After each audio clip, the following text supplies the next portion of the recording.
Hey, this is Matt once again. Welcome back to another video. There's another paid request, this time from Yule, Y-U-L-E. Thank you so much for that.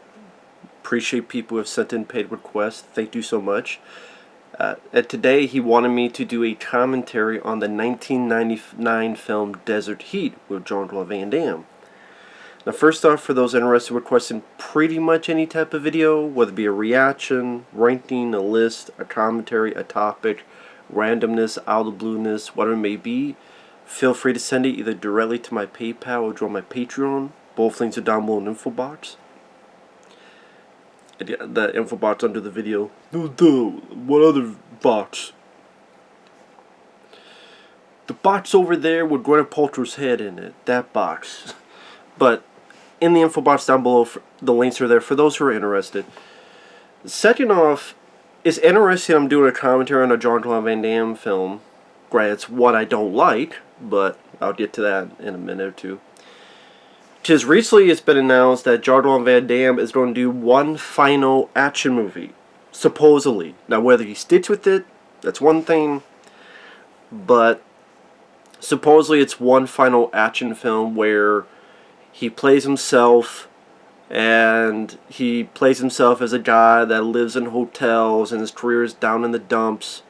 But then he gets into a coma, he wakes up, and then he has to go on a journey where he's fighting his past fighters. So supposedly like Dolph Lundgren and Ton Po and all these other guys. I mean, I don't know, it's definitely an interesting idea. If Van Damme realizes he can't do action films anymore and he wants to take a step down, I think that's commendable. It's one realizing that I can't do this anymore. I'm going to try to do one more film. I hope it's decent. I really do. Does I hope it ends with a bit of a bang? I do. But we'll see. Plus, I mean, anytime someone says it's the final time, is it ever really the final time? But we'll see. But I got a prop. I'm watching on the computer, and I have a fan under the computer to keep it cool. That's why you hear that noise. I was like 2.5 minutes in. But I'm paused at the beginning. 3, 2, 1, pressing play. Long Road International and KPI present. This is for syncing Desert Heat. A film that went direct to video, although in the spring the full moon shines for the warrior who has lost his way. Sure, if you say so, buddy. If you say so. Coyote is the spirit that leads back to life. If he follows the coyote when the moon is full, the warrior will see the path once more. From a Native American tale. Doesn't say which one, but or someone made it up. Now, I'm not sure if it's credited at the beginning, but this is actually directed by John G. Avildsen. John G. Avildsen directed Rocky. He directed the Karate Kid films, at least the first 3. Now, when he directed this, it goes under a different title called Inferno. And for what I understand, he directed the film. He had a certain edit of the film that he screened, and it got a good reception. But apparently people like Van Damme did not like that edit of the film, so they re-edited the film. They took away, I guess the original cut had a bit more of a supernatural angle to it. I don't know, because I haven't seen that edit, and that edit's nowhere to be found. Although supposedly John G. Avildsen had that edit in his own vault, but that's never seen the light of day. Like apparently, like Danny Trejo's character is supposed to be more of a supernatural figure, but then that was cut out. I don't know for certain, because I've never seen it. So John G. Avildsen wanted to take his name off the project, and I think in some parts his name's off it, and some it might still be on.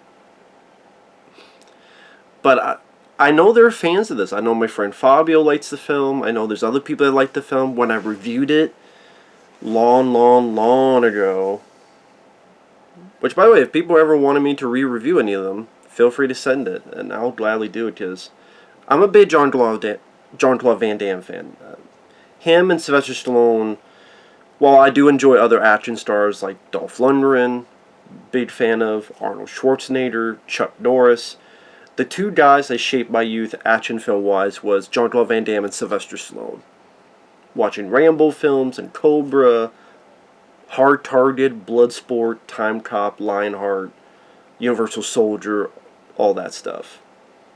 So, at the end of Van Damme's going to do that film and just retire.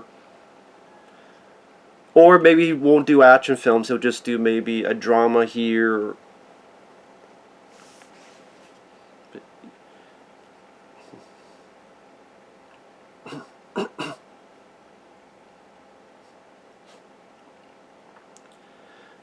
Yeah, I remember when I watched this the first time, I always thought, this is such a weird beginning. Like, Danny Trejo just popped in the middle of nowhere, and then in the middle of a desert. And Van Damme's character is drunk as hell. And it's supposed to be some kind of spiritual thing, but I didn't. Maybe it's the edit. Maybe it's this version. Maybe if you saw the original version, it would be much more satisfying.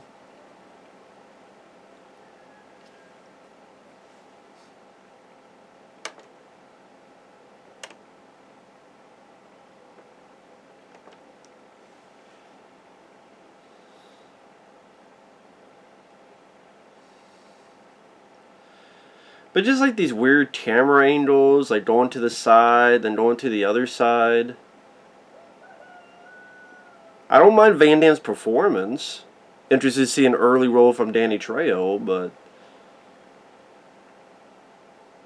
when it got to the scene like Van Damme is fucking someone, and I think there's a Pat Morita or someone else, maybe someone else is watching Van Damme fuck. I'm like, what movie am I watching? You know, it's barely any action if you're going in for that. If I want drama, I'll go watch In Hell or Replicant or Wake of Death. I mean, Van Damme's not bad in this scene, but it's just like, I don't know, man. I'll do more than that in a minute or two.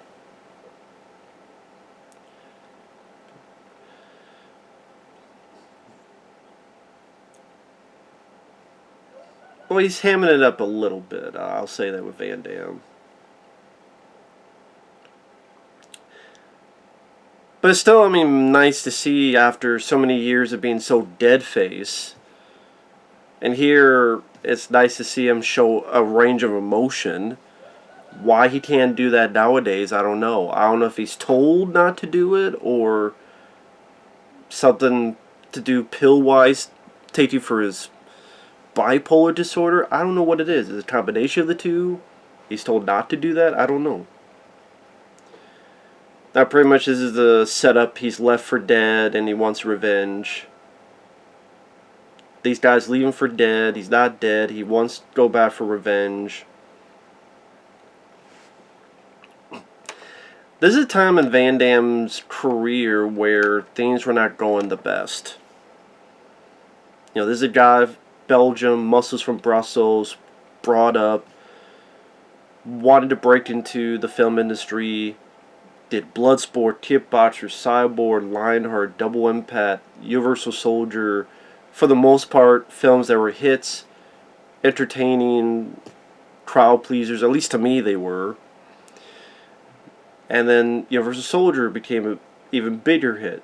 Then you had Hard Target and Time Cop. Films that would get number 1, number 2 at the box office in the opening weekend. After Time Cop, that's when things changed. That's when drug usage was much more apparent, which also affected his ego, which Van Damme admits he screwed up. So unlike Seagal, Van Damme would actually admit that he did screw it up. You know you gotta be careful of someone when they got a shirt that says "Got Meth."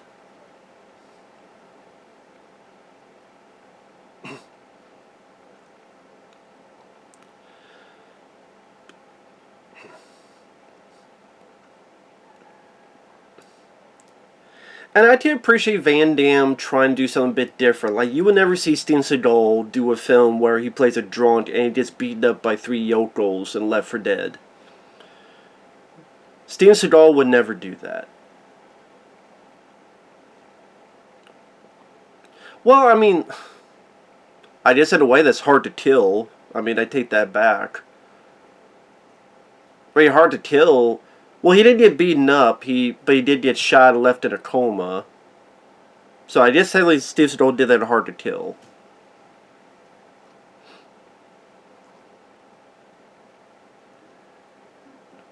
Sorry again, but I guess the being beaten up portion, like maybe when he was tied up and above the law at the end, when he was being tortured a bit, but I meant like further in his career, Seagal would never willingly let someone do that again. And like Hard to Kill was like what his second film, so he seems like he was more willing and open. But by this time, no. Van Damme, he was still willing, which I do appreciate that aspect. Of course, he's not going to kill him, so he shoots off to the side, or he screws up.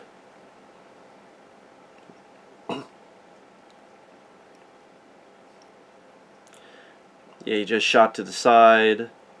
Just leave me alone.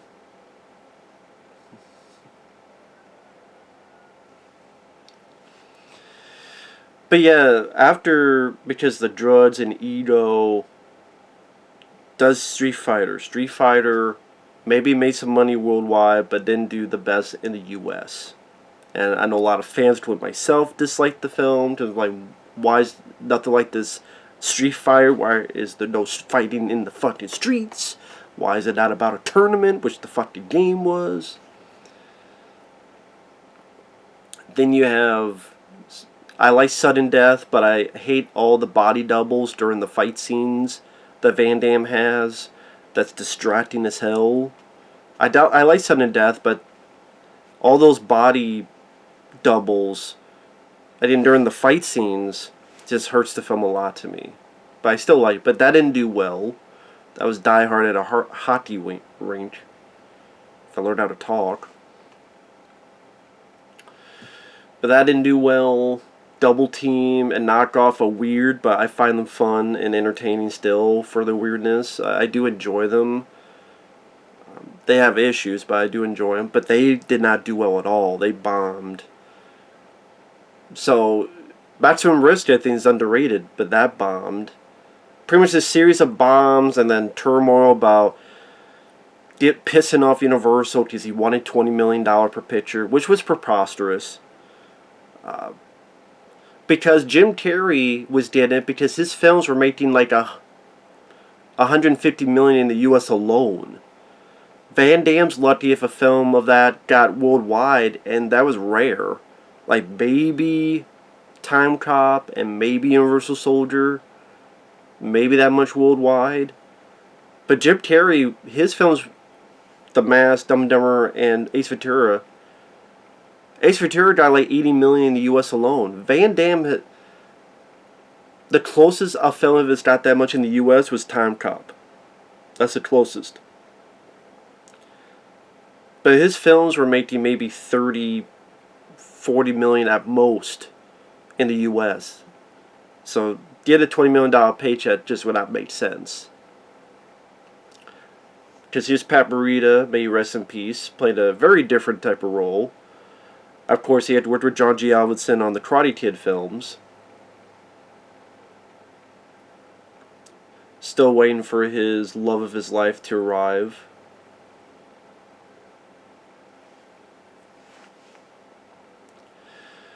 But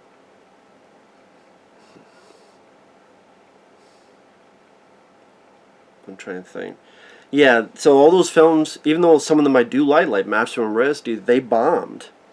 They were not doing well. And again, it got the word out that he's a co-kid, he's hard to work with, he pissed off his deal at Universal. That's why he started working with Sony and other companies after that, like Double Team, Knockoff. I think even Maximum Risk was more with Sony. If it wasn't Sony, I forget which company it was. Then got cleaned up, tried to make the comeback to Universal Soldier: The Return, which I enjoy because I think it's like a PM Entertainment Jean-Claude Van Damme film. If you don't know PM Entertainment, you're missing a lot if you're a big action movie fan. But it was like a PM Entertainment starring Van Damme. I like that. But that came around the same time as The Matrix and Episode 1, The Phantom Menace, and all these movies, and they thought, well, that's what sci-fi and action are. This is old hat, it looks cheap, and it got completely blasted by critics, by fans, by box office. I think Universal Soldier: The Return is one of Van Damme's most underrated fun movies. It's just a fun popcorn, like video game-like movie. Van Damme goes in, kicks ass, fights Michael Jai White. Yeah, it's this low budget. Well, at times it does look low budget. Some of the sets and special effects, to be fair. But I find it entertaining. I think it's fun. I think it's a ball. Van Damme's having fun. He's got joy in his face. Being a fan of Van Damme is great to see him just have fun and smile and have a sense of humor, and especially compared to later on where he's very much a zombie. Whereas that became more of a trait later on.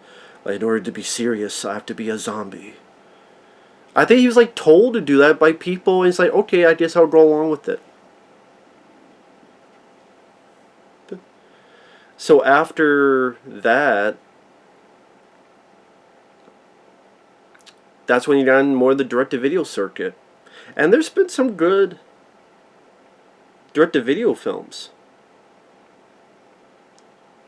I think that's Larry Drake, who's the bad guy in Darkman. He was Dr. Diggles. I forgot Larry Drake was in this. But like the bigger guy with the sunglasses. He's got like, I don't want to say it's a vest, but he's going to this airplane. That's Larry Drake. Durant. Dr. Diggles himself. May he rest in peace. Sadly, Larry Drake has passed away, but as they're doing this deal in the middle of nowhere.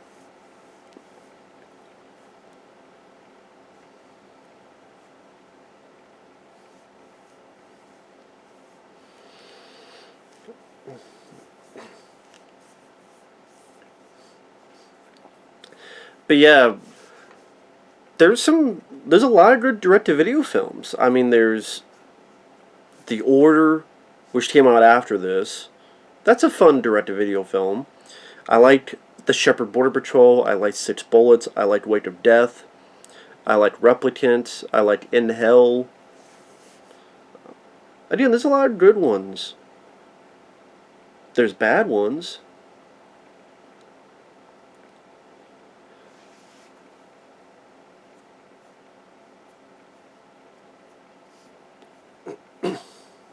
Of course, Larry Drake is pissed off because this guy is fucking up a deal because these yokel redneck inbreds stole a motorcycle.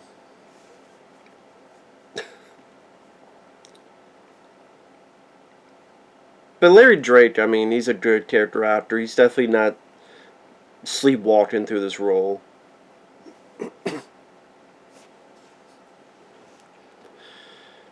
And also, I think with this film, it also has to deal with first impressions. And it's hard for me to shake off those first impressions when I think of this film. I know there are people that enjoy the movie. But to me, I just never would go to rewatch this film. I'm like, you know what? Let me go watch Hard Target again. Let me go watch Time Cop again. Let me go watch Lionheart again. Or let me go watch The Order, which is like his kind of Indiana Jones, low budget, but adventure movie. Let me go watch Sci-Fi Replicant. Let me go watch Wake of Death, kind of his revenge movie. This is trying to be an existential film. It's trying to be a modern Western. Again, maybe the original edit makes it more palatable, but I can't know that. But I remember when I first saw this, I'm like, oh, it's a new Van Damme film. By that point, I enjoyed most of his movies. I mean, This this came straight to video 98 or 99. It was 98 or 99. I don't know why I repeated myself, but because I'm trying to remember which year it was. I keep thinking 99.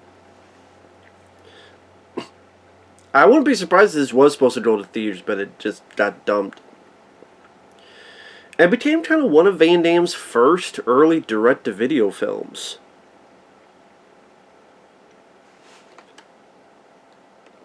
In fact, well, I can look it up here. I got my computer here, his filmography, but I'm not sure this was his first, but it was one of his first. I'm like, okay, wow, I've never heard of this Van Damme film, and then I watched and went, wow, this just feels so cheap.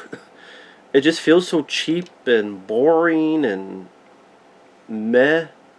I'm like, what is this film? What is this deal?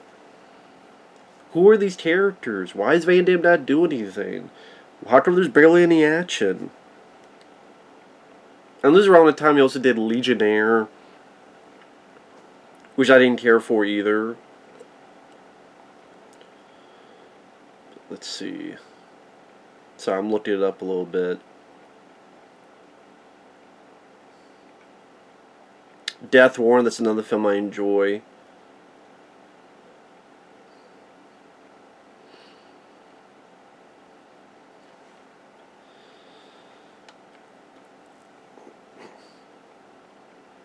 The Quest, yeah, I didn't care for The Quest. Yeah, by that point, it was probably only... I think Legionnaire might have been the one that kind of became his first direct-to-video film. So, yeah, I'm trying to find his filmography here. Here we go. Yeah, I mean, other than, No Retreat, No Surrender, I love Bloodsport. Black Eagle sucks. Cyborg, I always enjoyed, ever since I was a kid. Kickboxer, Lionheart, Death Warrant, Double Impact, Universal Soldier. I like Nowhere to Run. Hard Target's my personal favorite. Time Cop would probably be in my top 5. Street Fighter, I don't hate as much as I used to. Nowadays, I could kind of look at Street Fighter as a fun, goofy movie, but I'm like, I wish it was more like the game. I do. Sudden Death, I liked. The Quest, wasn't a fan. Maps from Risk, bit underrated. Double Team Knockoff, I enjoy. Yeah, Legionnaire. Legionnaire was supposed to go into theaters, but then some BS happened, and that went straight to video.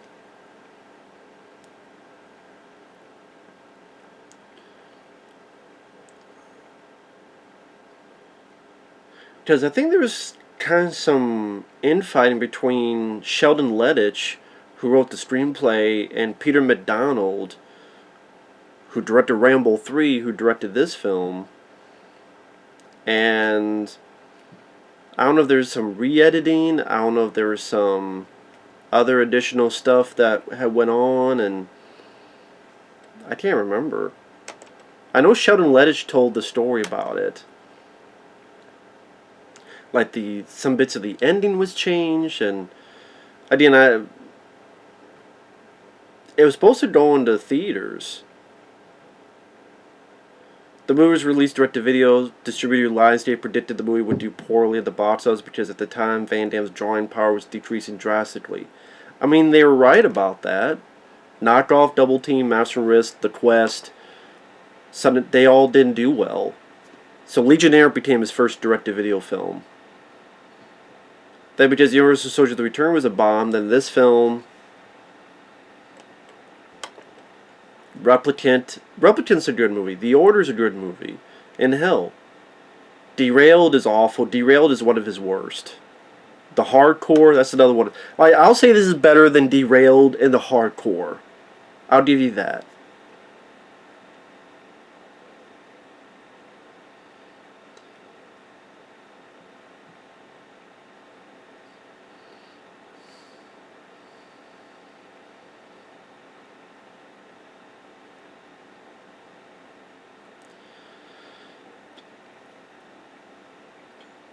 Again, from what I understood, let me see if it says here.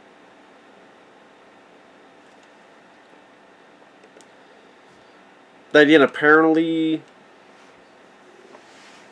Danny Trejo's character was more of a supernatural, like a ghost or something. I think Danny Trejo had said that.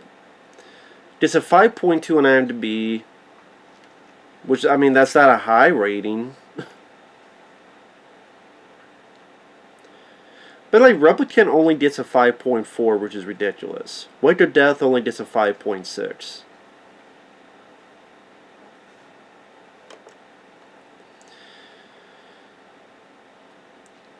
His real name appears in the end credits as a director, but he is credited as Danny Mulroon on the poster, DVD case, and beginning credits of the film.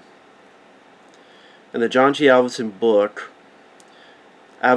John G. Avildsen's original cut of the film, which was filmed between June and August of 1998, was titled Coyote Moon. It was test streamed to an audience, and the stream went well. This version of the film also had more of an ambiguous and different tone, with some supernatural elements to it, like in the original version of the scene where Eddie talks with Rhonda after Johnny dies, and she tells him how that's impossible because he already died 10 years earlier. Danny Trejo said in one interview how originally his character was meant to be something like a guardian angel to Eddie, but that part of the story was some of the ones which were cut from the film. Jean-Claude Van Damme did not like Avildsen's version, so he went and re-edited the film, cut it down to 95 minutes. It was shelved, and over a year later was retitled into Desert Heat and released straight to video in September 1999. John G. Avildsen's director's cut was never released, although he did have a copy of his work print, but he never had a chance to release it. He always felt that Coyote Moon, that version, would have been more successful. I mean, who knows?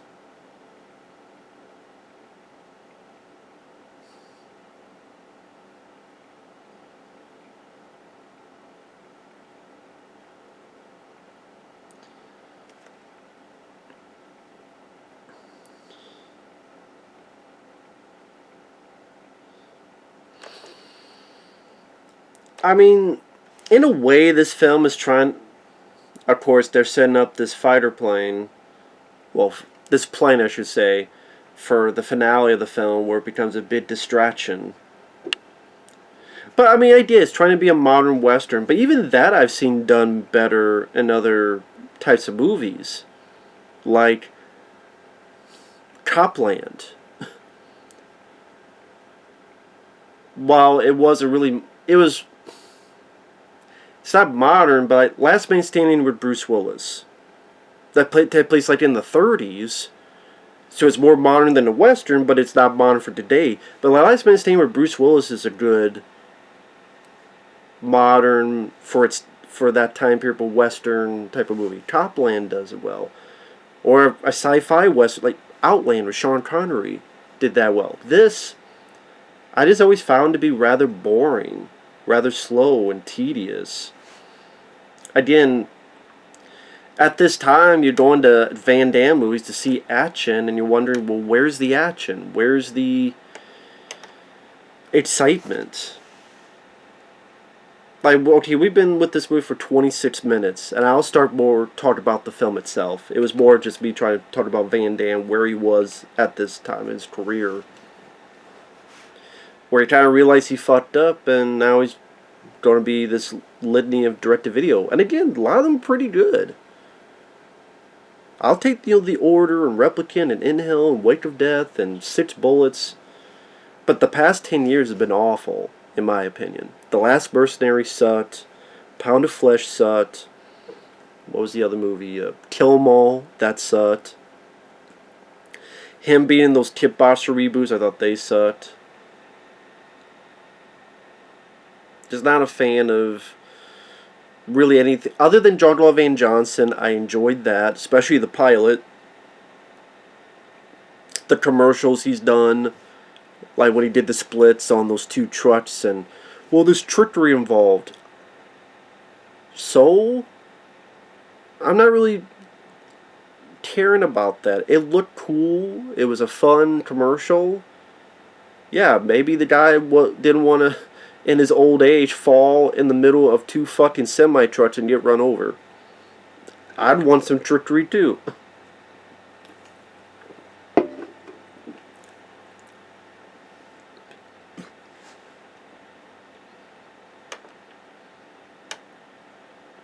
You know, if you change the music, the way Van Damme looks, it's like going to be the beginning of a Red Shoe Diaries episode.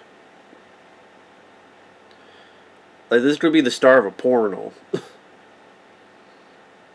Until you get these two yoke girls with the drugs, the cocaine.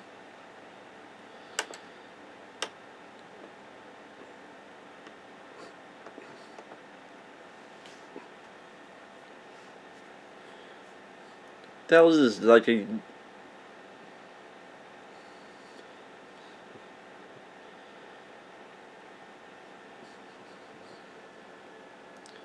Got from my grandma. Well, you must be independent, you know. Almost says. I was trying to make a stupid joke, but I fucked up, so that shows what this movie's done to me. Nice knee to the face. There you go. Nice knife to the chest. 2 down. 2 jamotes.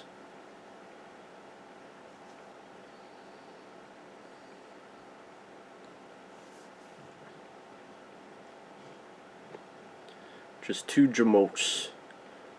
Dead like dinner.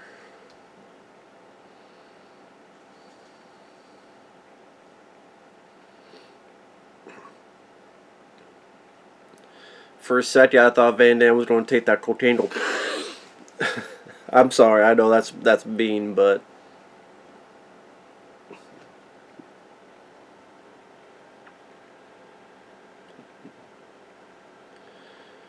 that old woman I do recognize. I think she's the one that watches Van Damme have sex,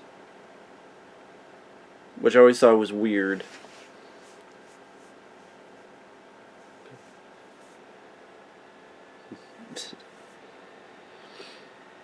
But yeah, you have these 2 old people. One has a snake and they're religious, and this guy has some sweat stains of central, well, like a sweat stain in the shape of a state. I mean, it's supposed to be the desert, so I guess there should be sweat there. There's no sweat on Van Damme's face, just on his shirt.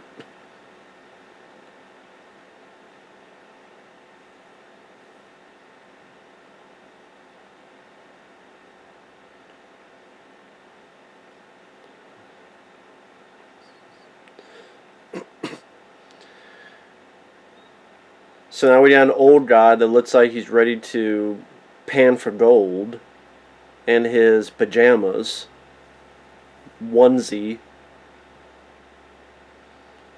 Get some clothes on, old man.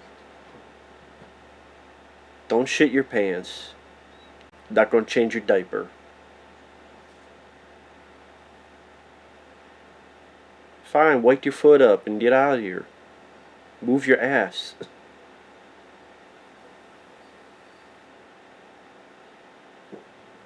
You bring it yourself, I'll shove the tank up your fucking ass. How about I give it to you and I shoot the tank till you explode? You want me to do that? Dick?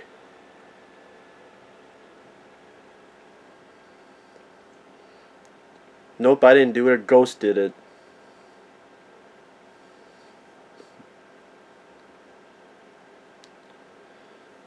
They were shit out of luck.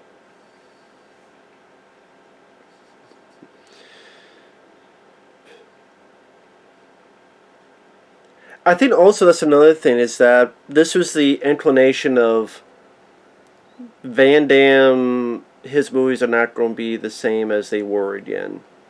Again, they're turn out to be some fun movies when you take into account the budgets they have. But this is the start of, okay, we're not going to see Van Damme in the flourish of a Hard Target, or even a Double Impact, or Universal Soldier. This kind of the beginning of the, well, not the beginning, but it was like a symbol. Because even Legionnaire, you see a little bit of budget, some battle scenes. But it's okay, this, with the story and the little lack of action and some weird stuff that seems more put into direct-to-video films. Although this probably wasn't meant to be direct-to-video in the first place.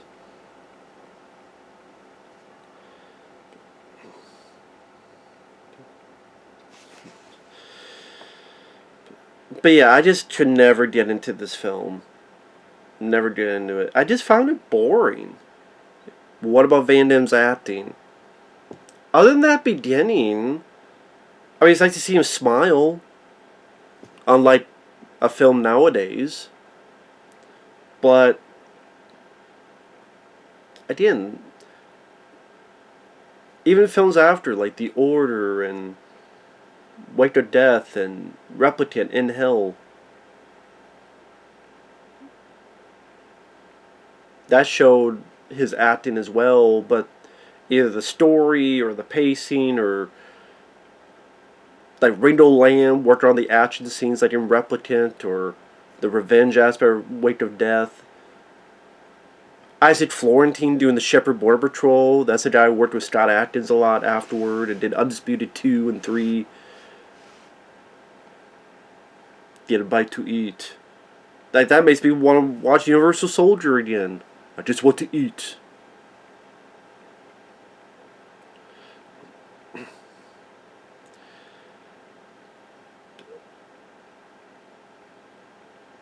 So where we have a cafe, pretty much a town with like 5 buildings. One of those nothing towns. Like, what kind of delivery trucks would go out in the middle of nowhere to give them those Fritos and Ruffles?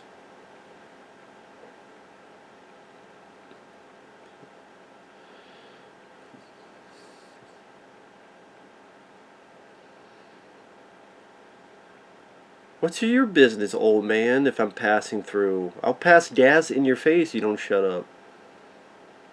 I have a bunch of poontang pie. Can you give me one of those slices?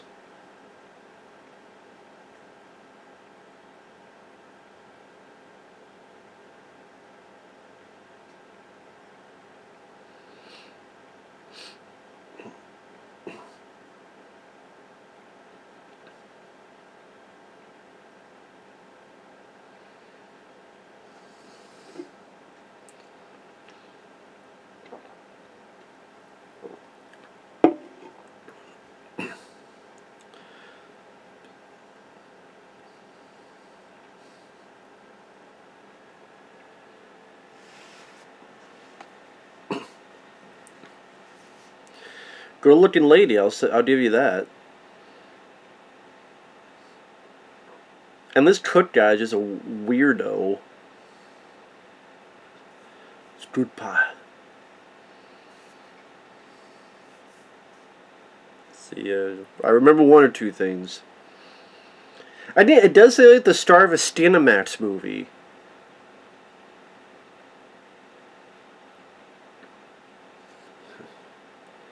It does seem like the star of a Skinamax movie.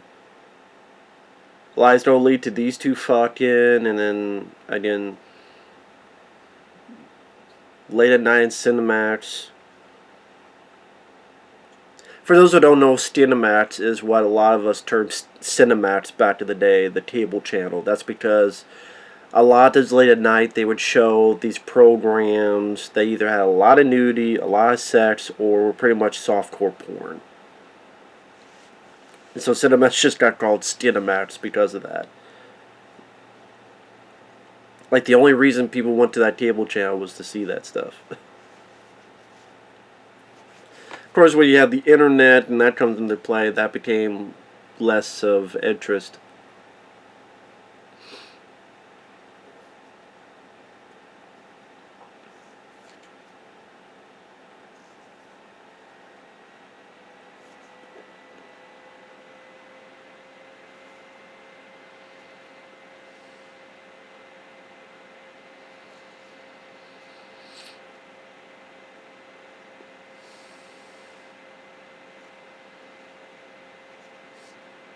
I'm just interested to see Van Damme and, Miyagi, Pat Morita in the same movie.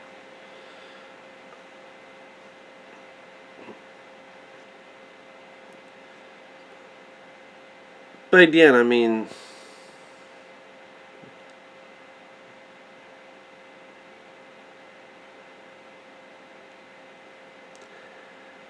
that's such a weird bit. Like, he opens the door and he's like, "Puh!" and then he laughs. I'm like, was that like a sitcom kind of humor? Did he do that on purpose to make the girl laugh? Was that supposed to be an accident? Like within the film? I'm like, such a weird bit. Phantom opens the door, and like this big over the top reaction. And I'm like, ah, shit. Or, fuck, damn. Like that could have been maybe funny. Like if he booms, oh fuck. You know, like a natural reaction. But this is like if he got punched by Tom Poe or Sean Lee.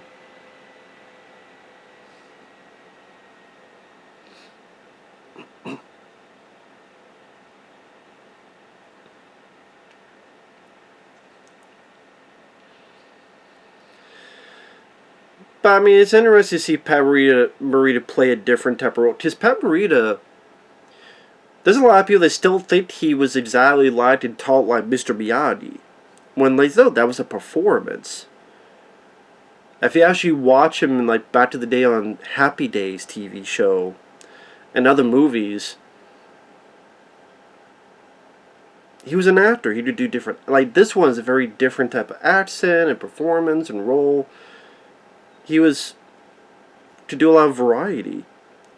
Again, it's just he became most famous for Mr. Miyagi, so there are people that's like, can you just do Mr. Miyagi again?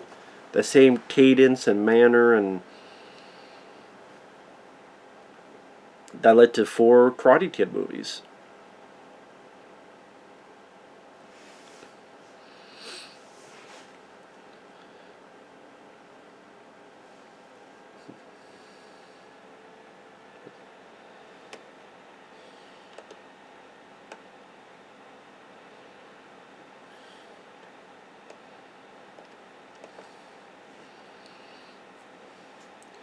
So again, like, this is what I'm talking about. Like, here we are, 40 minutes in the movie. And what do I really have to show for it so far? Van Damme got drunk, left for dead in the desert. He walked into town and he killed 2 guys. This weird over-the-top, like, country bumpkin music, as if it's an episode of The Dukes of Hazzard. Pat Morita playing a different type of character compared to Mr. Miyagi.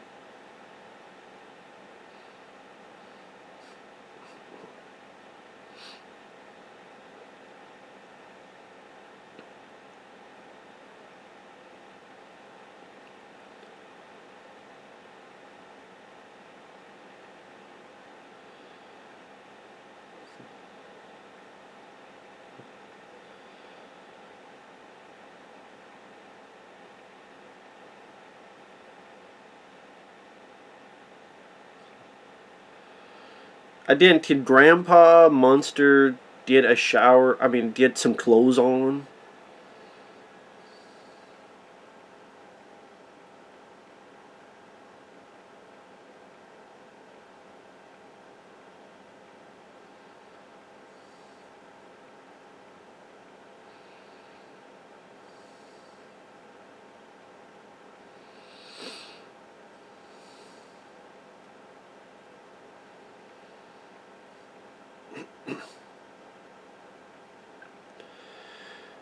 Then we pretty much have this old religious woman pretty much having the hots and wants some Van damage to her poontang.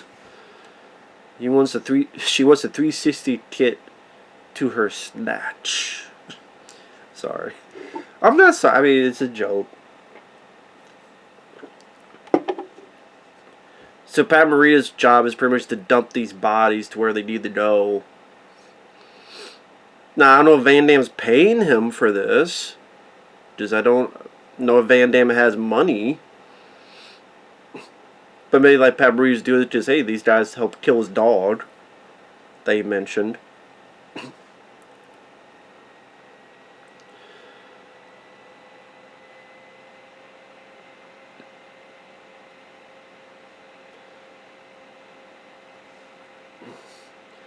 I would be curious to see the original edit of this film. Even though I'm not a fan of this film. I'm just not a fan.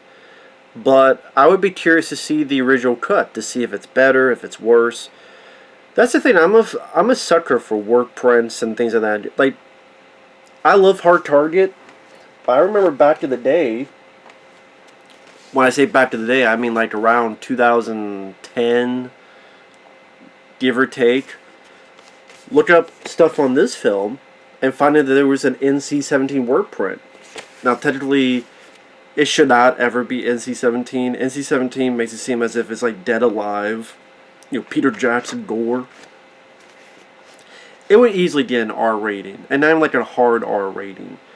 Like, if you didn't cut a single thing from that cut, it would just get an easy R rating.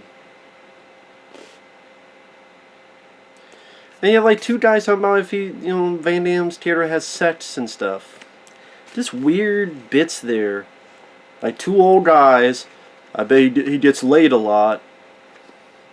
What? But when I found that there's a word print, I'm like, wow, there's more action and style. And then I made like a fan cut of the word print mixed in with like the extended that's only in the theatrical. Mixed the two together and made my own fan cut. And it made me curious, are there word prints of Time Cop? Are there word prints of Bloodsport? Because remember, Bloodsport, when that was made, it was a lot longer movie. And they said, oh, it's unusable. So it makes me wonder what that footage was. Now, this guy here, as they're at this bar, the guy's getting bullets at his feet. And he's jumping around. They're shooting the guy at his feet, and the guy that's jumping, that's Vincent Schiavelli. He was the subway ghost that tried to teach Patrick Swayze the rules of the game in Ghost with Patrick Swayze. That's Vincent Schiavelli. And we got these punks here. I think he shoots a couple.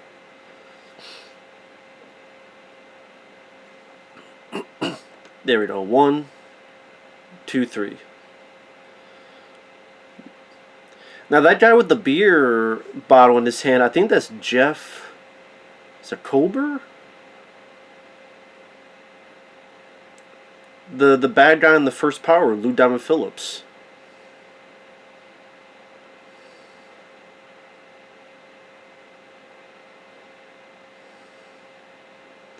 Of course, we have a shot on her ass.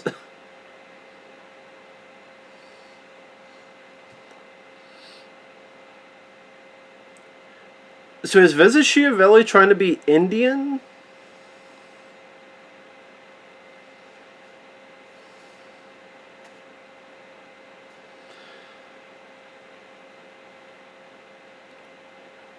And this is where they're starting the Yojimbo, Fistful of Dollars, Last Man Standing with Bruce Willis, that whole motif of going to one place saying, I work for this guy, going this place, I work for this guy, and getting these two groups fighting together. I'm like, I've seen that done better before, again, in A Fistful of Dollars, and Last Man Standing with Bruce Willis. It streams and smells and feels like a direct-to-video film, and it just... Again, there are times where it makes me think if you change a couple things, it would just be like a softcore porn. There we go. We got some naked lady there. I wonder if he's circumcised.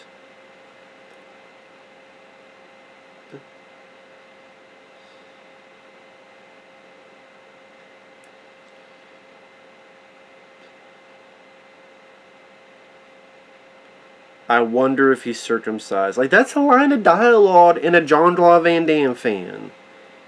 As a Jean-Claude Van Damme fan, I don't need to see a Van Damme film where someone's asking if Van Damme's character is circumcised. Or how many times he got laid.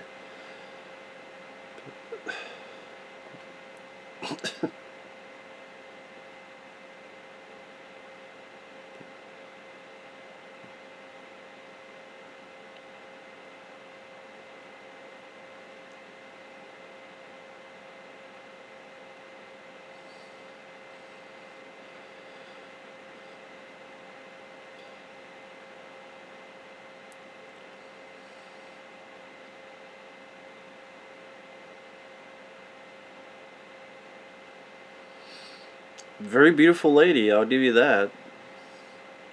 And this is why Van Damme said yes to the role. I get to do what now? And this is what the lady looks like? Okay. I guess I can't blame him. I would have said yes too.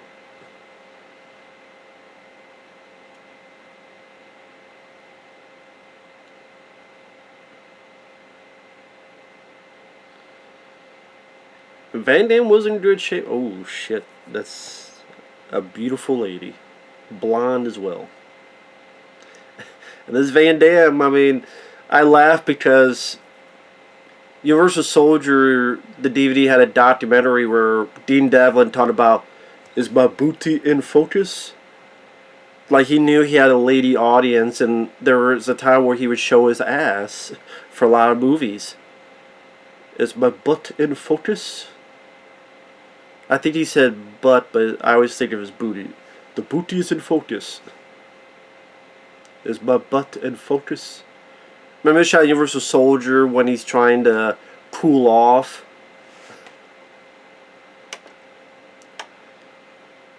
This is what I'm talking about. Like, you have this old religious lady who is watching a show of Van Damme fucking a blonde girl. And now, two. And the religious lady's getting excited about it.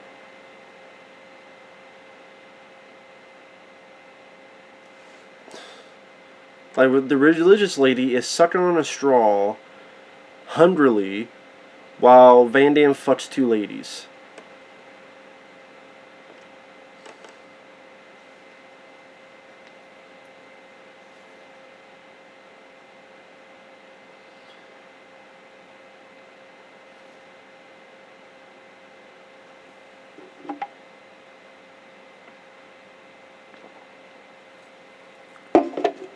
Again, like, I'm sitting there going, what the fuck movie am I watching? And that's my first impression back to the day. Like, I'm watching a movie with barely any action. Like, we're almost an hour in, and the action is he killed two guys in 10 seconds. He shot a couple guys in another 30 seconds. He fucked two girls while an old religious lady watched him and probably diddled herself, and that's why she's sleeping outside. And Van Damme just put a blanket on her. You have this old grandpa ready to be a prospector, looking for gold or fool's gold or them dog gold in them hills. Ready to be in a John Wayne movie. And old guys talking about, hey, has Van Damme been laid? And girls talking about, is he circumcised? Again, I'm like, what the fuck movie am I watching? It's cool if people liked it, but I don't. What am I supposed to like? What am I supposed to enjoy with this film? I don't get it. What am I supposed to enjoy? I'm like, what the fuck is this movie? Like, what the fuck is this flick? Yeah, the guy with the gun under his chin, that's Jeff Kober. He was the bad guy in Lou Diamond Phillips' underrated film, The First Power. You can't go on killing forever. You want to bet? See you around, buddy boy.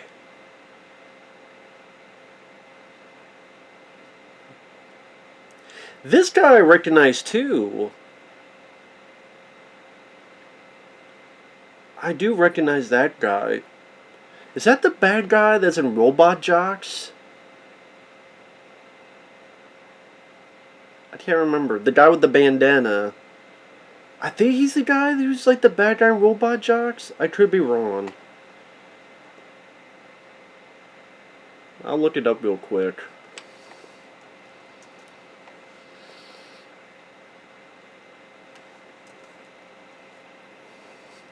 I gotta keep remembering that on Wikipedia it's under the title Inferno.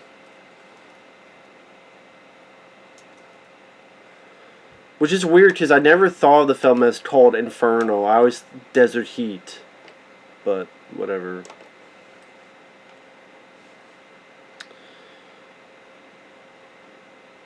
says theatrical release poster, but I don't see this film. Columbia TriStar Home Video under Desert Heat is where I always saw this as. Let me look.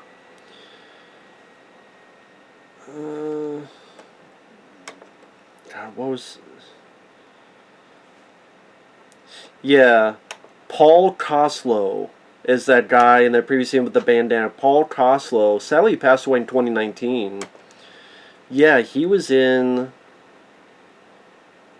Mr. Majestic, the Charles Bronson film.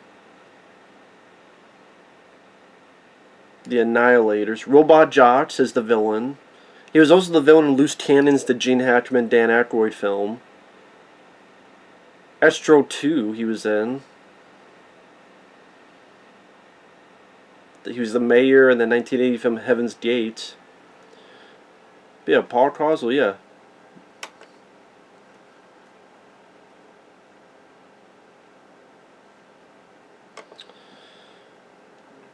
Now, this is more of Van Damme playing both sides against each other. And pretty much Van Damme watching from afar.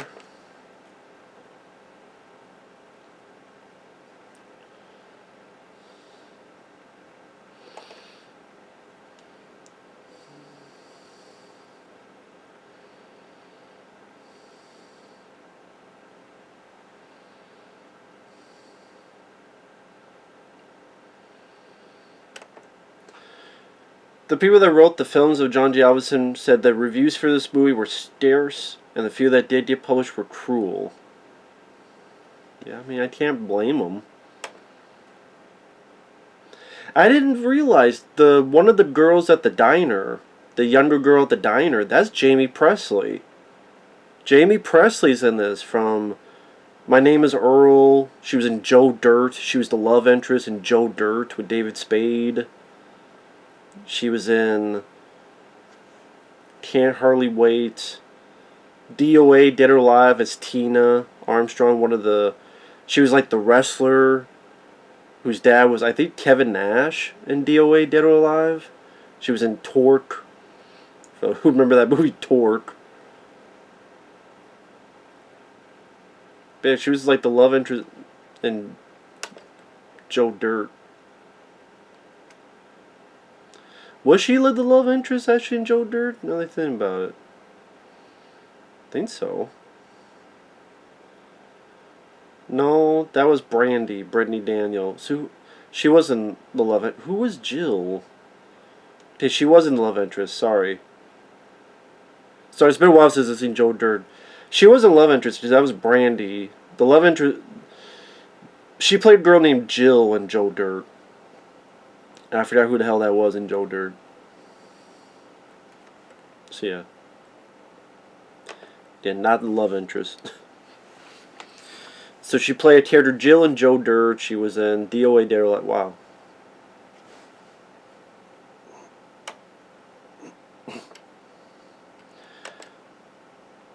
So that's why, because he's a guardian angel, that's why Danny Trejo just happens to be there.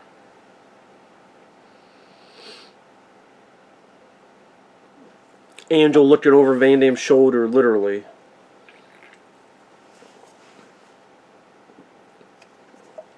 I mean, even Death Wish 4 kind of did this in a much more entertaining fashion, where you had Charles Bronson make two groups fight each other. I mean, Death Wish 4 was more of a fun movie. Was more of a fun film than this.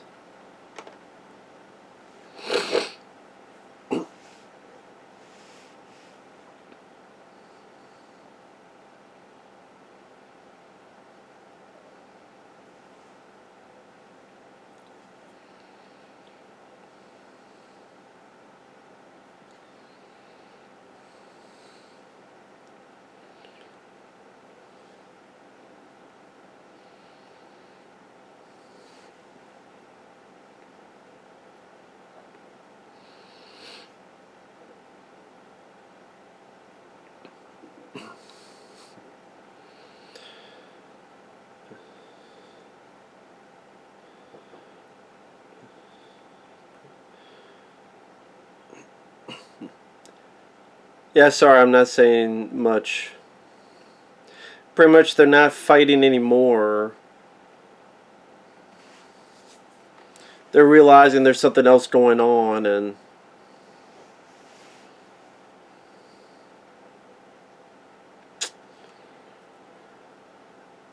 so the guy killed off Larry Drake.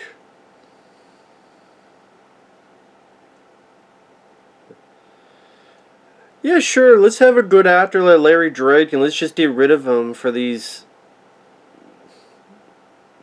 nothing, nothing guys.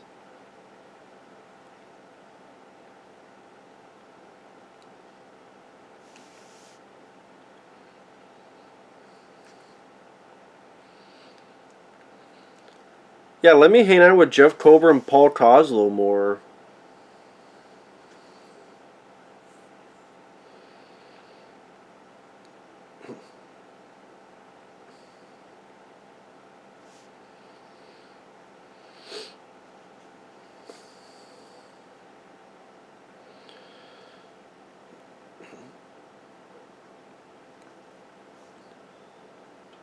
Although for Guardian Angel, it's a bit weird that, okay, if this is supernatural Guardian Angel, now he just happens to fight and shoot and do this whole thing here.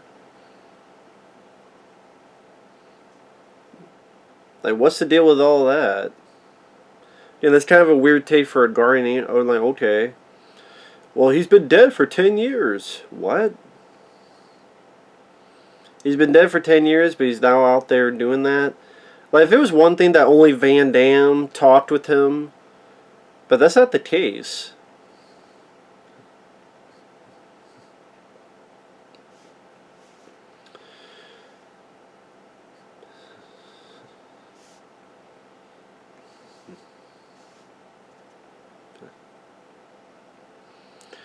So, like, they killed Danny Trejo even though he's already dead? It's like, I don't know.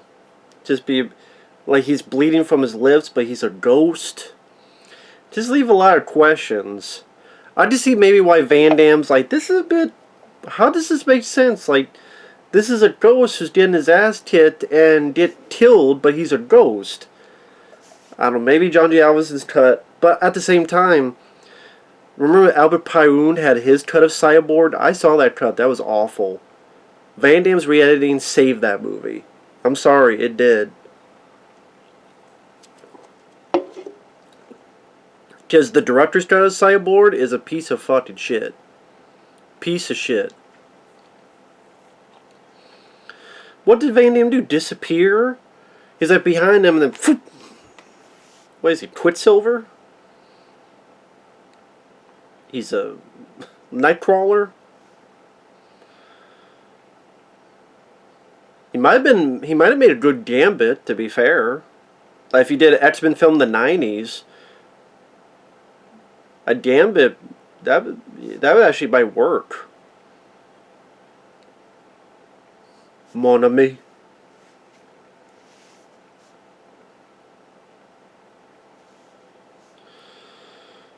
Because he could do the acrobatics that Gambit could do. He has the accent.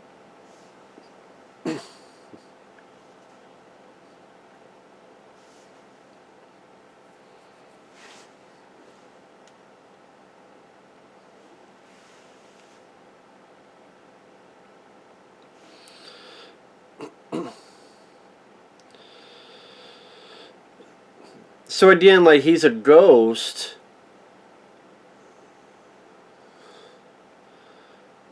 But he got, I guess, shot to death. And very strange.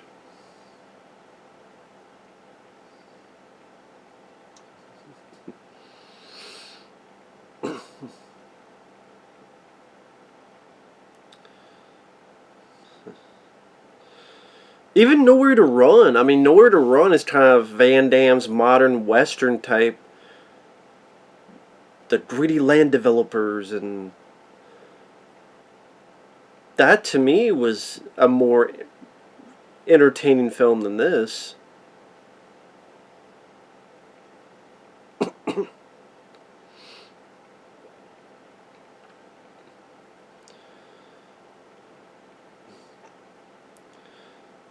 I guess as a ghost, he died yet again. And supposedly.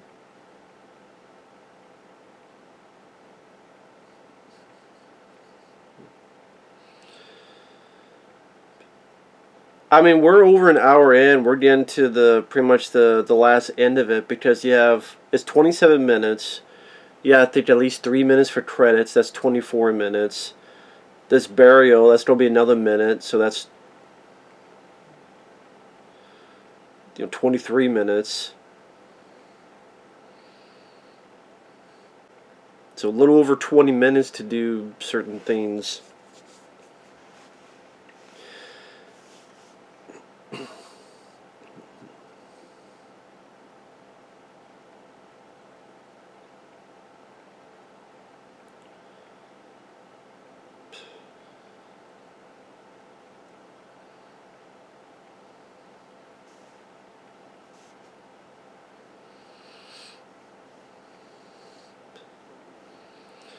We have a bunch of trucks, a bunch of motorcycles coming across this one cafe, this one diner.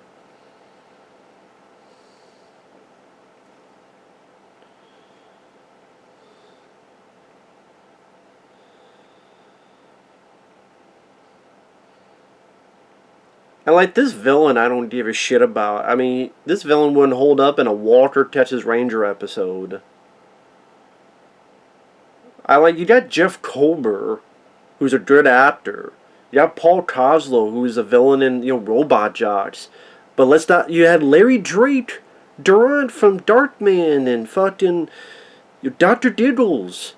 Any of those three could be the main villain. Instead, you kill off Larry Drake. The other two barely in it, and you made some redneck Yoko wannabe Deuce of Hazzard reject be the thing.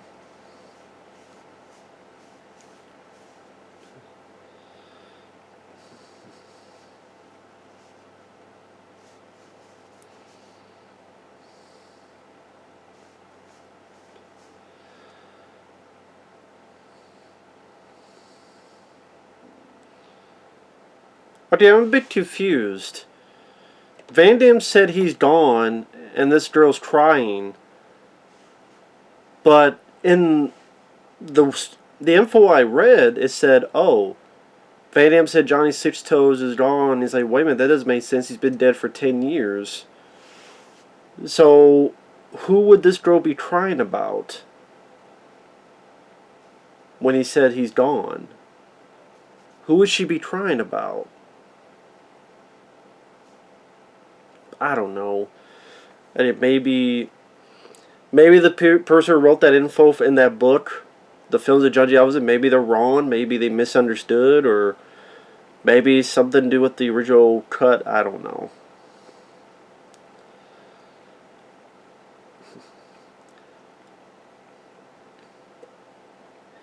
This is such a ho-hum, boring, inconsequential Van Damme film where just not a lot happens. Not a whole lot happens. I mean, we're over an hour in. What can I say has happened? People are like, well, why do you hate the film? Why do you dislike the film? Because I watched the film, and then, again, I got,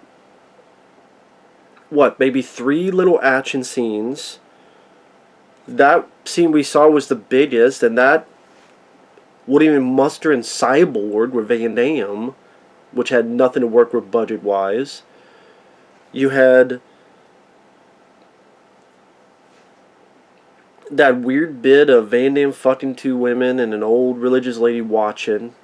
You had the old gold prospector wannabe, which he was probably in a John Wayne film. You have Pat Morita.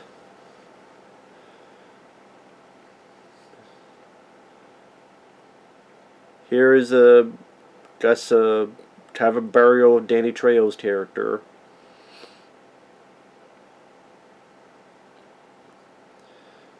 It's a nice looking vista of the desert, I'll give you that. It's not a bad shot cinematography wise.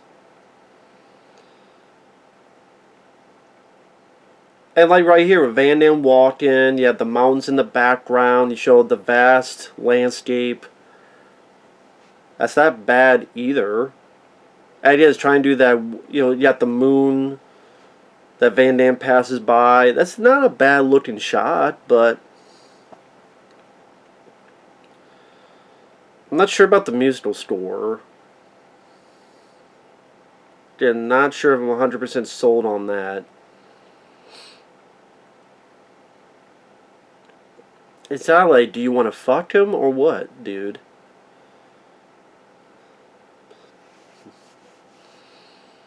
And this asshole, he should get shot in the head. Chicken shit motherfucker.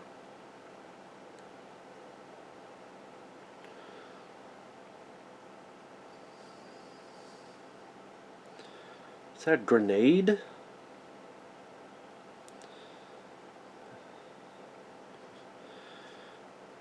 Oh, Vincent Schiavelli just happens to be there with Pat Morita and the old guy? Okay. When did Vincent Schiavelli get there?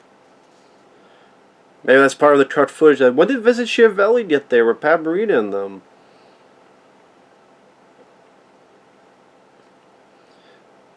And was Jamie Presley more of a character in this movie? Like, there's Jamie Presley.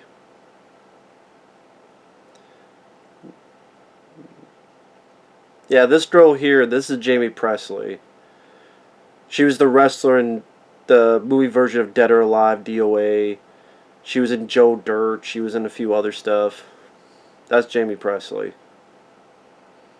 And this, yeah, the guy with the headband, that's Paul Coslow. Is one of these Jeff Kober?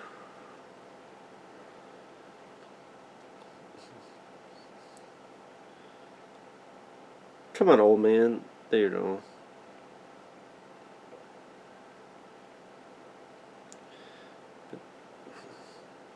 Shoot that guy.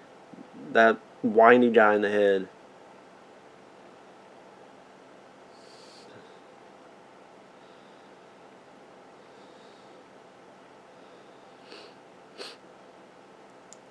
I mean, the production value, like in this aspect, seems like an episode of a TV show. Like an episode of Walker Texas Ranger.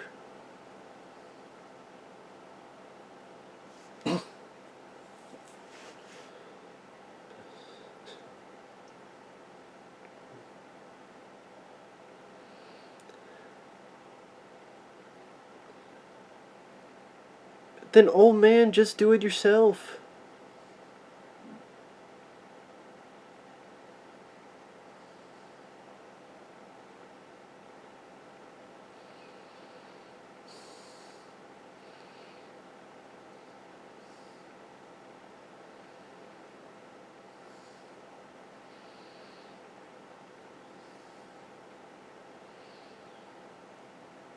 Shoot that bald guy in the head, man. Just shoot him dead. Just shoot him.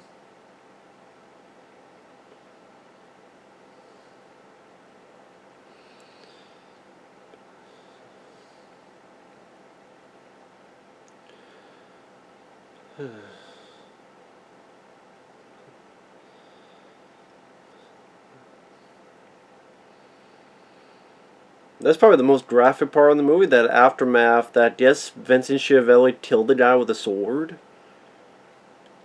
Okay. We don't get to see that, we just see an aftermath, but okay.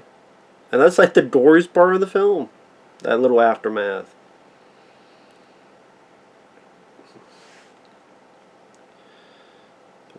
Yeah, the guy on the right is Paul Coslow. I don't know, did Jeff Kober's character get killed?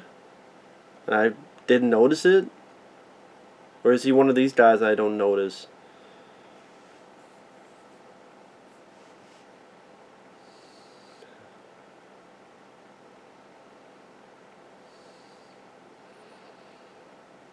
Oh, I think there's an explosion that happens that takes a lot of these guys out.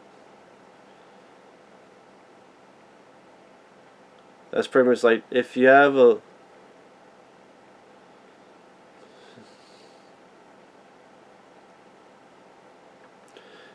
Shoot him. No, wrong direction. Shoot that guy on the ground. The little chicken shit. I think that's Jeff Kober in the. Yeah, there he is. I think he's still there. That shows how much I'm into the film. I'm just looking for the recognizable faces.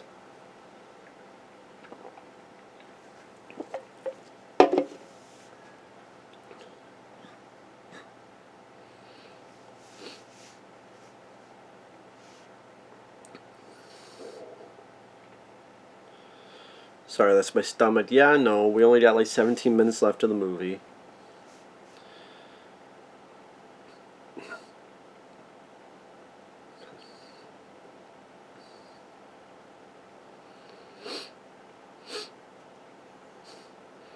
I didn't even realize till now that one of the bad guys was a woman. I think that's Jeff Kober with the cap on going in.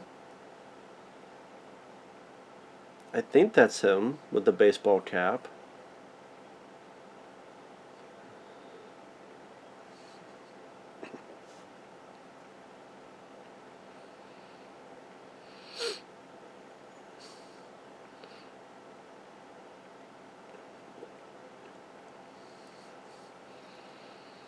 This guy looks like Scott Bairstow. This one, like the. He looks like a guy that would be in Wild America with Jonathan Taylor Thomas. Just shoot him in the back, man. Just fucking shoot him in the back.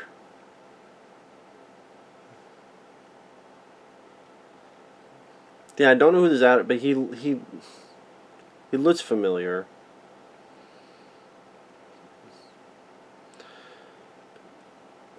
There we go, the explosion right about now.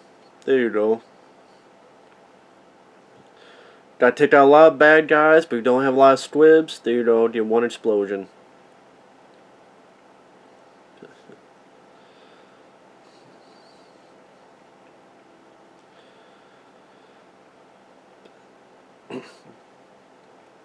So we're down to the last 15 minutes. That includes the end credits. And this is a time where action films were just changing. I mean, whether you want to say for better or worse, they were times a changing. People in the major general public were not looking towards the one-man army, heroic, muscle-bound heroes of yesteryear. This is around the time you're getting Independence Day, Twister, The Matrix now. A few years after this would be The Bourne Identity. Different type of hero. Or was that Jeff Kober Van Damme just killed? I can't remember.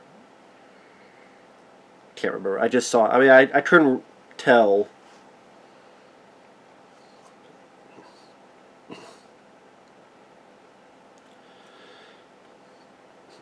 Paul Coslow just got killed because of a bunch of snakes.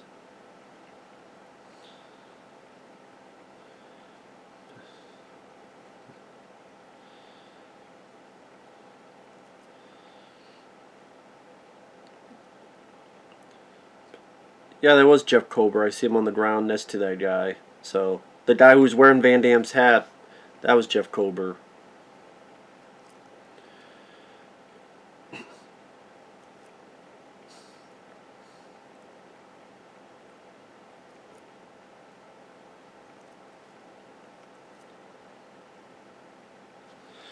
But I was saying that times were changing. You didn't have that type of hero was that in vogue. Again, that type of action film. Again, the films that were making money were the Twisters, the Independence Days, Mission Impossibles, all that jazz.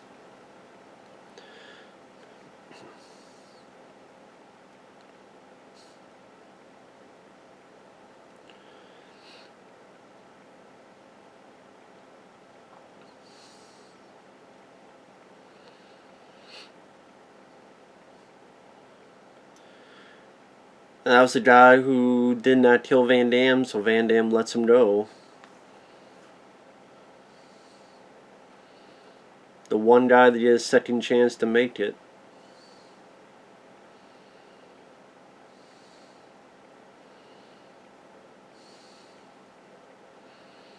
and he went on to become a director. I don't know. But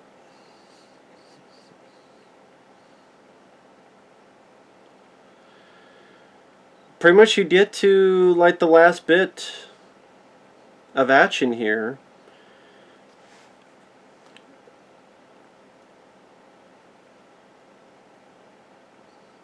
Now remember that plane we saw earlier in the film that's going to make a comeback to be a big distraction. Because of course you need the villain that talks too much, the villain that's too full of his own ego. He could have just killed the good guy right here, shot him, filled him with holes, used his Uzi, machine gun, whatever you want to call it. Could have just used all of that, but nope. Decides to just take his time and fuck around, and there you go. Again, if the guy just went would have been fine dandy, but he didn't. He did not.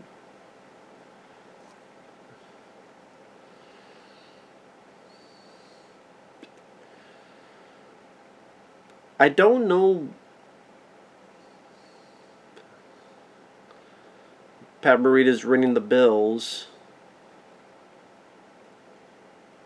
And there's a jet.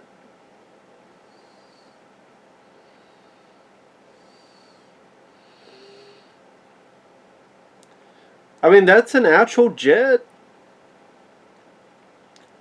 Do you have like the one true like Van Damme kick? Which was nice to see finally in this movie. There's like the one bit where Van Damme can actually showcase his moves, at least for a little bit. Because he had a nice... You had a sweep kick, you had a nice spinning jump kick, or spinning back kick. There, and have a nice jump kick right into his fucking chest.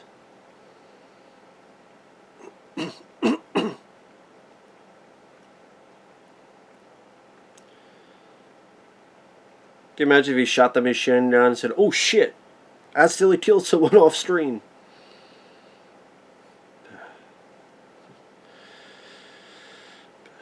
I forget who kills this guy. Is it the old man?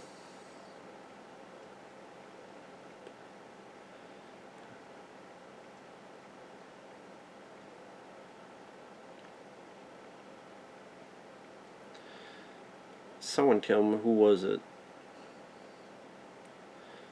Ah, it was Pat Morita.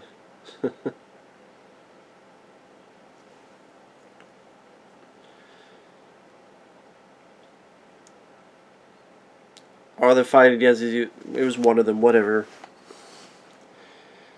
When did these two fall in love, by the way? Because think about it, they were at a diner. Then she went up to him and say, "Oh, Johnny Six Toes is dead." And then here, like, when was that love story even a thing? Maybe it was in the laundry cut, but there was like nothing they had.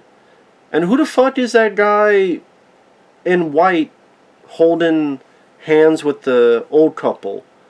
That guy looked like a doctor. Who the hell was that? Who the hell was that?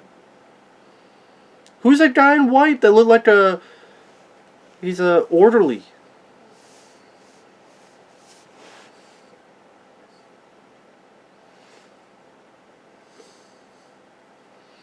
The Inquisitor. People vanished. They think it's a UFO.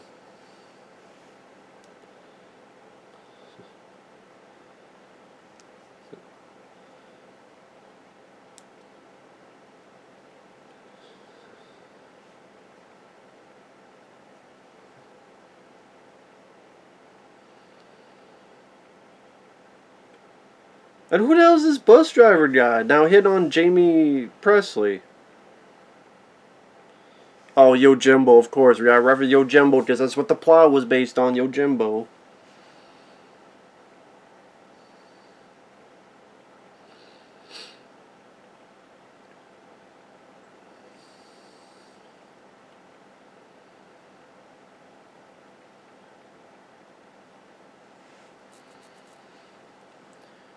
My question is, what took her so fucking long? Was that ever answered? Why his Pat Morita's birdie?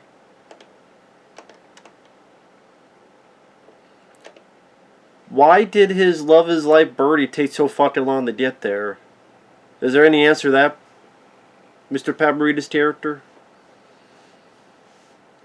So out of the town, they're getting a lot of people coming in because I guess people think it's a UFO hotspot.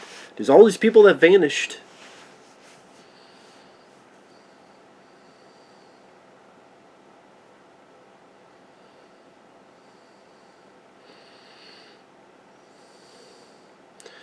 Wait, how are they having a baby? She just got there.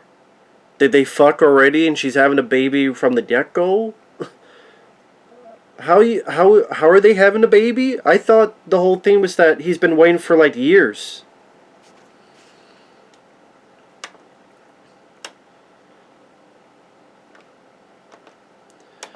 So now the two of them see the ghost of Danny Trejo? Why do the both of them see the ghost of Danny Trejo? Idea, when did these two become a love item? Yeah, there's a lot of questions that I guess probably the longer version would answer. That's probably like it's all this. It's shit. I think this movie's shit. It's fucking dog shit. I know there are people that liked it. I'm not going to agree one fucking bit. What is there to like about it? The action scenes suck. There's barely any action. It's fucking boring. There's a lot. Oh, this is directed by John Avildsen, so they saved it for the end. But this film fucking sucks. I'll say this film fucking blows. It does. People can bad me all they want. I think it fucking eats ass. There's a lot of things that don't make sense. Again, going back to like, when did Van Damme and this girl fall in love? Again, they had like what, 3 scenes together. Like going back through this, they met each other at this diner. That was number 1, where he ate a piece of her pie and left. Then the second time, it's not that, that's when he had sex with 2 random girls.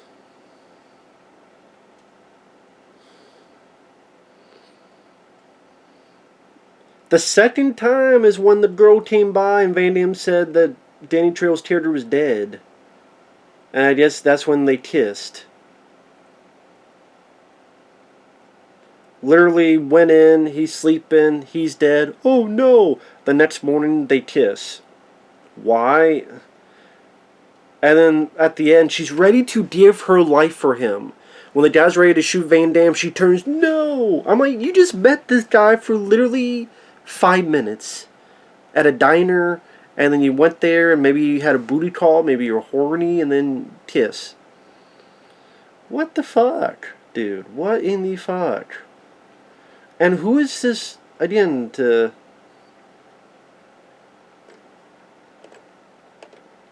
Let me look at this again.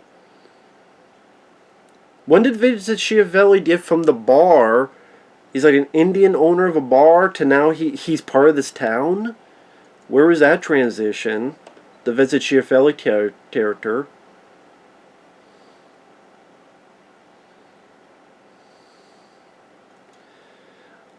Again, like going back, when did this old lady get to be in a wheelchair? Why is she in a wheelchair? I'm just watching it again. The old lady is with the old man, the old religious lady, and there's like another guy who's like a hospital orderly all in white. Who the fuck is that guy? Where the fuck did he come from? Why is the old lady in a wheelchair? Was it part of a longer cut that she was beaten or shot or she was hurt by the bad guys? Where the hell did that come from? Just earlier we saw her. It doesn't make sense. Just earlier we saw her throw the snakes at the Paul Kozlo guy, the snakes in his face. Then the next morning she's in a wheelchair and they're just a hospital orderly guy? Why? Where did that come from? Her and her husband throwing snakes to a guy's face. Then the next morning, she's in a wheelchair, and there's where the fuck did this a guy in white? Where the hell did that come from? What the fuck is going on? Why is Pat Morita's lady Birdie? Why did it take forever for her to get there? How come all of a sudden she's pregnant? As soon as she arrived, they must have been the got real busy and pregnant real quick. Where did the one guy go who was the turncoat that sold Van Damme out? That was with Jamie Presley. What happened to him? Is he dead? Did he die? Did he get killed? I don't even know. Did he get killed? Did he get shot? Did she dump him? She should have dumped him, but what happened to that guy? The last scene is him saying that the place is empty and no one's in there. And then all of a sudden, Jamie Presley and this bus driver have a love connection. How come the one girl can see Danny Trejo, the dead spirit? Why is this film so boring? Why is this film so lame? Why? I mean, when you think about Universal Soldier: The Return, and even Knockoff, and Double Team, and let alone before Bloodsport, Cyborg, Universal Soldier, Hard Fucking Target, this is what it led up to? I'm sorry, this film fucking sucks. It's lame. It's boring. Because the edit was fucked with, there's a lot of stuff that's inconsistent or doesn't make sense. Or if you want to hear people ask if Van Damme's character is circumcised, if you want to see an old religious lady ready to diddle her twaddle, or twaddle her diddle, while watching Van Damme fuck two ladies in a wannabe softcore Skinemax program, I guess Desert Heat is for you. I mean, hell, Desert Heat sounds like a fucking softcore porn title. Sounds like an episode of the Red Shoe Diaries. So yeah, if you like the film, cool, but I think this film sucks. It fucking blows. It sucks and blows, and I don't like it. So if you like it, teach their own, but you feel free to please explain to me why. Feel free to explain to me why. Feel free.